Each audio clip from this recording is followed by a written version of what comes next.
qui a fait le ciel et la terre. Chers amis téléspectateurs, c'est avec beaucoup de joie et d'espérance que je vous salue au nom du Père, du Fils et par l'Esprit Saint. Je me propose aujourd'hui de vous entretenir à quelques jours de la Semaine Sainte de la Passion de notre Seigneur Jésus-Christ. Ce travail est le fruit d'une méditation et de recherche personnelle sur la Passion de notre Seigneur Jésus. En y réfléchissant, chacune, chacun s'y retrouvera dans l'une ou l'autre personne ou entité impliquée dans les souffrances endurées par notre Seigneur Jésus. Mais en poussant la réflexion et la méditation plus loin, nous habiterons à l'action de grâce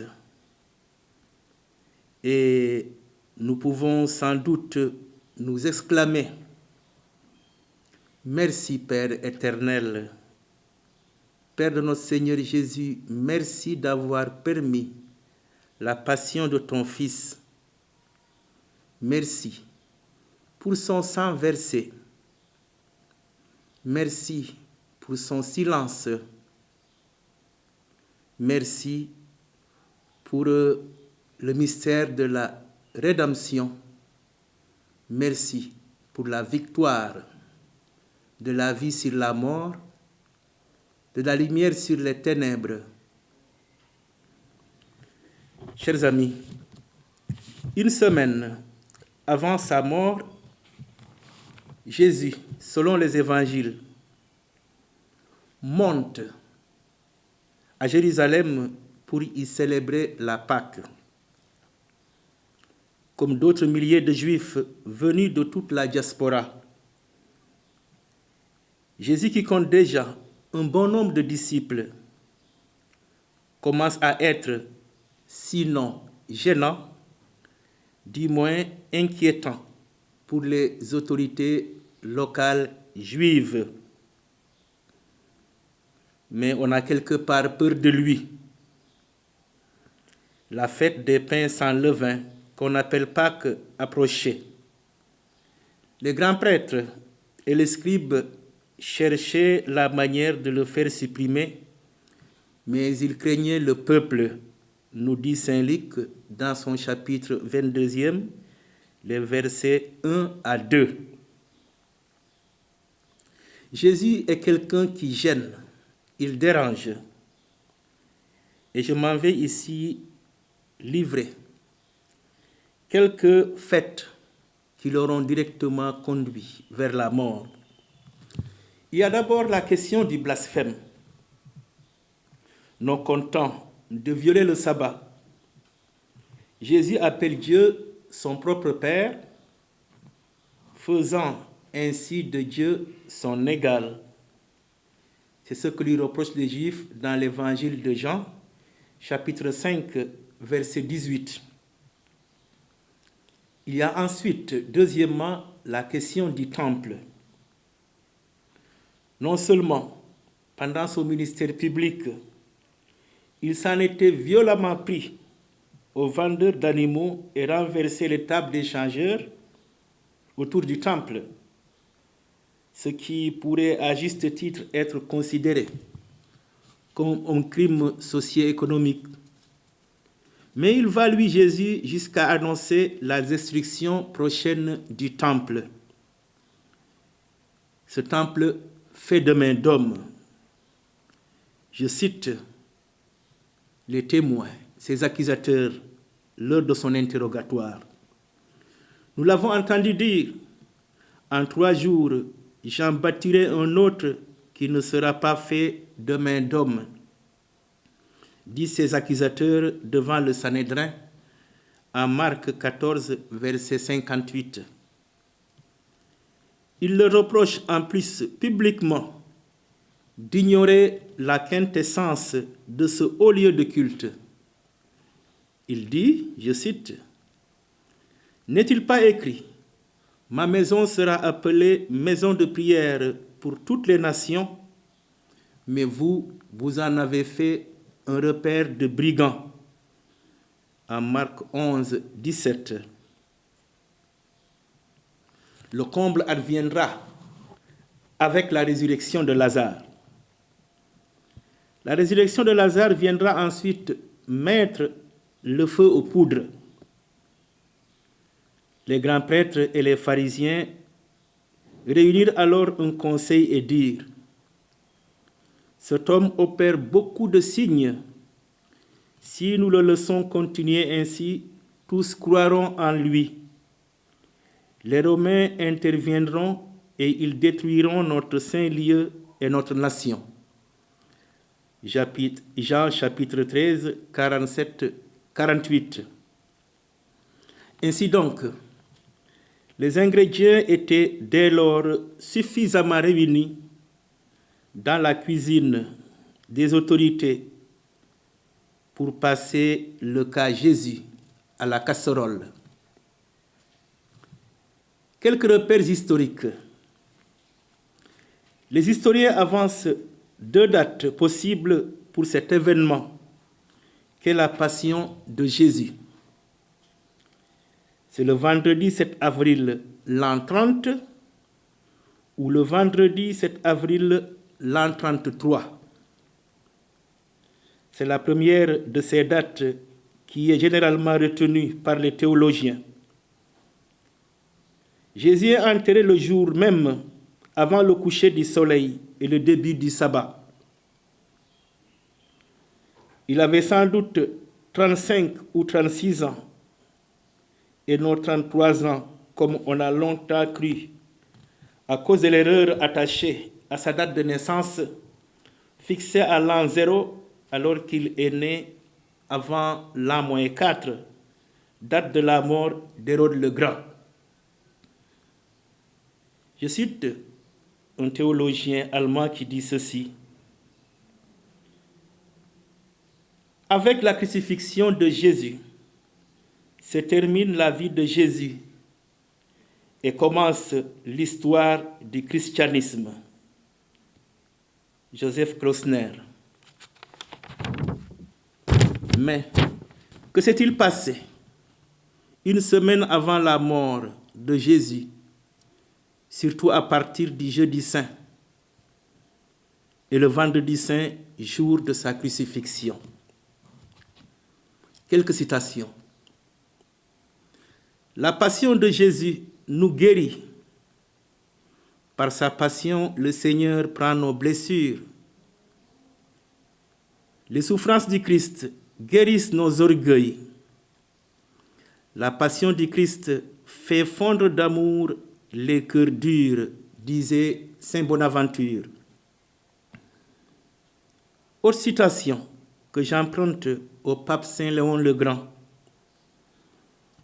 Je cite, « Les âmes poursuivies par le démon doivent se réfugier dans les plaies du Christ. La méditation sur la passion du Christ vaut mieux qu'un jeûne. » Alors il me semble, lorsque nous méditons sur la passion de Jésus, que nous avons 3 manières possibles de l'envisager.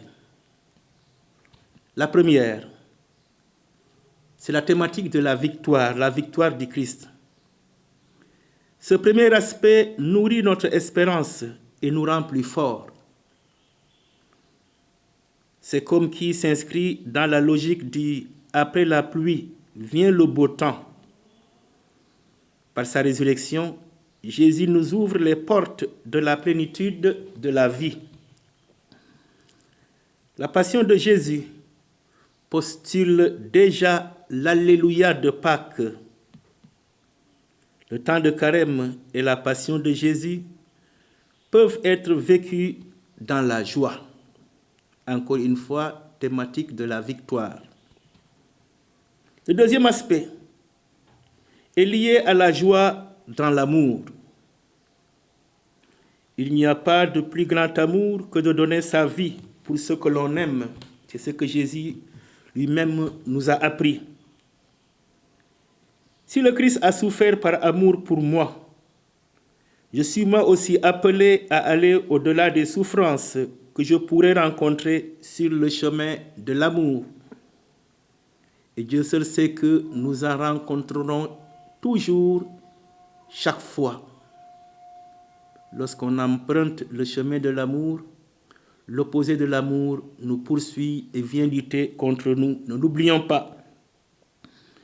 C'est sur le chemin que j'emprunte pour faire le bien que me croise le mal, disait le président François Mitterrand. C'est sur le chemin que j'emprunte pour aller faire le bien que me croise le mal. La souffrance me croisera aussi sur le chemin que j'emprunte pour semer l'amour. Mais si j'accepte d'endurer ces souffrances par amour, alors ces souffrances deviennent amour. Troisième manière d'envisager la méditation autour de la passion de Jésus. Le troisième aspect est plutôt douloureux. Il y a ce qu'on appelle en théologie sacramentaire le don et le contre-don. Il s'agit pour l'homme de se mettre lui aussi en route pour aller à la rencontre de Dieu, qui prend l'initiative de l'appeler. Dans le cas de figure qui nous préoccupe, il va s'agir pour l'homme de se mettre comme face à une glace, en face de lui-même, pour reconnaître de quelle laideur le frappe le péché. L'homme doit avoir horreur de cette laideur et fuir le péché. Ce troisième aspect veut que l'homme participe à alléger le visage de Jésus complètement défiguré lors de sa passion. Le dernier d'entre les sadiques ne saurait rester indifférent. C'est horrible, surtout lorsque le visage de Jésus nous est présenté dans certains films. J'ai ici, n'est-ce pas, quelque chose sur sa passion, c'est dur à voir. L'homme est invité à constater jour après jour la laideur du péché. Une petite attention nous fera remarquer qu'à chacun de ces trois aspects correspond une vertu théologale. C'est les trois vertus que vous connaissez, la foi, l'espérance et la charité, qui seraient les piliers qui soutiennent la foi chrétienne. C'est pour ça qu'on les appelle vertus théologales. La foi va avec notre troisième aspect qui est l'horreur du péché. L'espérance rejoint notre premier aspect, la victoire. Quant à la charité, elle est le pilier même du second aspect. Nous continuons. Des préparatifs de la scène à la trahison de Judas. Jésus envoie 2 apôtres apprêter le cénacle en Luc 22, 7 à 13. Il envoie Pierre et Jean. Ceux-là même seront avec Jacques, les témoins de certains faits majeurs de la vie de Jésus, tels que la résurrection de la fille de Jaïr en Luc 8, 40-56, la transfiguration, l'agonie. Ce choix n'est pas fortuit. La tradition veut que Pierre soit l'image de la foi et Jean celle de la charité. On ne peut envisager la passion de Jésus sans la foi et la charité. Derrière ces 2 apôtres, on peut avoir aussi l'image de l'Église. L'Église est notre mère dans la foi, notre maîtresse, et notre éducatrice dans la charité. Elle marche vers la Pâque finale.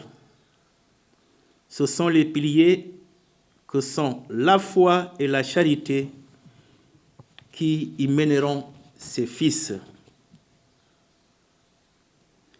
J'ai tellement désiré manger cette Pâque avec vous avant de souffrir. Luc 22, 15, c'est Jésus qui parle. Le Cénacle est un lieu du don. Jésus avait le grand désir de faire à ses disciples le don suprême de son corps et de son sang. C'est au Cénacle qu'il institue l'Eucharistie. Mais peut-on parler du corps et du sang de Jésus sans passer à la Vierge Marie, d'où il prit chair? C'est par l'Esprit Saint qu'il a pris chair de la Vierge Marie et s'est fait homme, déclarons-nous dans le symbole de Nicée-Constantinople. Il y a non seulement son grand désir de nous donner son corps et son sang, mais celui aussi de nous donner sa mère. L'amour ne se manifeste-t-il pas par le don? Il n'y a pas de plus grand amour que de donner sa vie pour ce que l'on aime. Jésus, l'agneau pascal, l'image de l'agneau pascal dans la personne de Jésus. Le livre de l'Exode apporte les précisions suivantes sur l'agneau de la Pâque juive. Vous aurez une bête sans défaut, mâle. On mangera la chair cette nuit-là. On la mangera rôtie au feu avec des pains sans levain et des herbes amères. Exode chapitre 12, des versets 4 à 8. Jésus, l'agneau de la nouvelle alliance, est rôti lui aussi au feu. Mais de quel feu peut-il bien s'agir? Vous vous en doutez. Il peut certes s'agir du feu de la souffrance, de la passion. Mais pour l'agneau de la nouvelle alliance, ne s'agit-il pas encore plus du feu de l'amour qu'il a pour chaque homme? Sauvé par son amour qui est passé par de grandes souffrances, nous devons nourrir beaucoup d'amertume. Ce sont ces herbes amères. Et le voir souffrir désormais dans ses membres que nous sommes. Nourrir de l'amertume à voir ta sœur, ton frère qui souffre. Le livre de l'Exode précise comment manger la chair de l'agneau. Mangez-la ainsi, la ceinture aux reins, les sandales aux pieds, le bâton à la main. Vous la mangerez à la hâte. Exode chapitre 12, verset 11. L'Eucharistie nous invite à opérer chaque jour des passages dont le principal est la mort à soi-même. Les disciples sont en route. Nous sommes toujours à monter vers le sommet de la passion. Et en chemin faisant, les disciples nourrissent un débat entre eux. Ils veulent savoir qui est le plus grand parmi eux. Qui est le plus grand? En Luc 22, 24. Les trois évangélistes synoptiques traitent de la question. Tout cela se situe après la deuxième annonce de la Passion. Marc le localise à Capharnaüm dans son chapitre 9e, versets 33 à 37. Matthieu en traite dans son chapitre 18e et Luc chapitre 9e. Luc a le propre de poser une deuxième fois la même question en le situant après le repas pascal de la Cène. Si on considère que c'était la disposition du Cénacle, ce que c'était la disposition d'un cénacle d'alors, à l'époque, on peut bien penser que c'était une question de préséance qui oppose les apôtres. La table, nous dit-on, avait la forme de la lettre U. La lettre U. Pierre à droite, Jean, le disciple bien-aimé, est là, Judas étant l'économe du groupe, et à l'angle, une bonne place. Jésus est à quelques heures. Il est à quelques mètres des lieux où va se dérouler, se jouer le drame de sa passion. L'heure est grave. Et voilà que les apôtres s'agitent autour d'un débat de basse facture. Qui est le plus grand? N'aurait-il pas alors perdu son temps avec eux, lui qui a vécu au milieu d'eux comme celui qui sert? Marc 10, 45.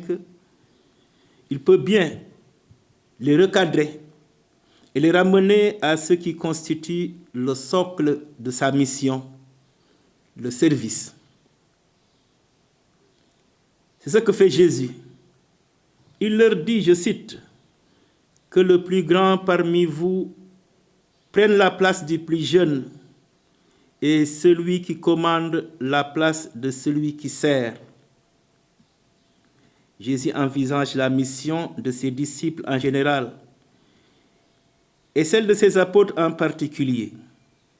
Ils doivent servir, le service.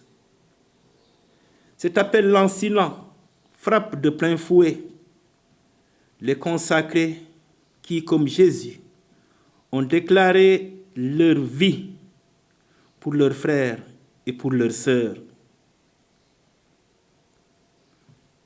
Le service. Que dire du lavement des pieds? C'est au cours de la scène que Jésus procède au lavement des pieds de ses disciples qui sont là. C'est en Jean chapitre 13, versets 1 à 20. L'infini de l'amour du Christ apparaît dans ce geste. Jésus, sachant que son heure était venue, lui qui avait aimé les siens qui sont dans le monde, les aimant jusqu'à l'extrême. Nous dit Saint Jean, toujours chapitre 13, verset 1. Cette partie de l'évangile de Jean est reprise dans la prière eucharistique numéro 4 et que l'évêque de Kaolack, Monseigneur Martin, a comme devise « Il les aima jusqu'au bout ».